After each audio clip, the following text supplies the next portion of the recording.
दो भाई आपस में झगड़ पड़े।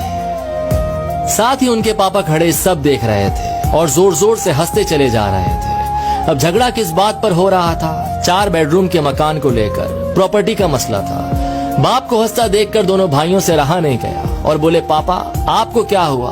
हम लड़ रहे हैं और आप हंस रहे हो। बाप ने कहा, बेटे तुम इस चक्कर में पड़े हो, मैं कल तुम्हें अनमोल खजाना दिखाऊंगा, कल चलो छुट्टी लेकर मेरे साथ।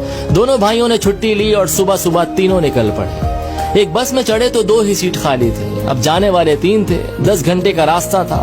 कभी एक भाई पापा के साथ बैठ जाता, दूसरा खड़ा हो जाता, तो कभी दूसरा बैठ जाता, पहला वाला खड़ा हो जाता, और इसी तरह सारे रास्ते एडजस्ट करते हुए चले गए। गांव पहुंचे तो पापा उन्हें एक पुरानी हवेली पर ले गए। देखा तो हवेली खंडर हो चुकी थी। कबूतरों ने घोंसले बना लिए थे, झाड़ियां उगाई थी।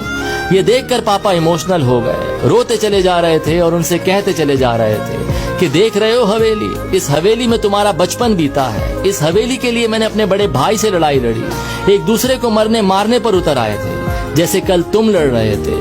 हवेली तो मुझे मिल गई थी, लेकिन भैया बाहर चले गए। मुझसे कहा तू ये मकान रख, रिश्ता खत्म। मैंने अपने बड़े भाई को खो दिया इस हवेली के चक्कर में, और आज ये हवेली खंडर बन चुकी है।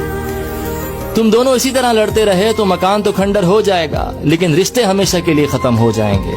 जिस बस की सीट पर बैठकर आए हो, क्या वो जिंदगी भर के लिए तुम्हारी हो सकती है? तो बेटों ने कहा, नहीं, क्या बात कर रहे हैं, बस में तो सवारी बदलती रहती है। तो बाप ने कहा, बस यही लाइफ है, सवारी बदलती रहेगी। जो चीज थोड़ी सी देर के लिए मिली है, उसके लिए झगड़ना बंद करो। खुश रहिए, मोहब्बत से रहिए, अपनी फैमिली का ख्याल रखिए। मटेरियलिस्टिक के पीछे नहीं, इमोशनल के लिए दौड़ना शुरू कीजिए। और ये स्टोरी अपने भैया के साथ जरूर शेयर कीजिए।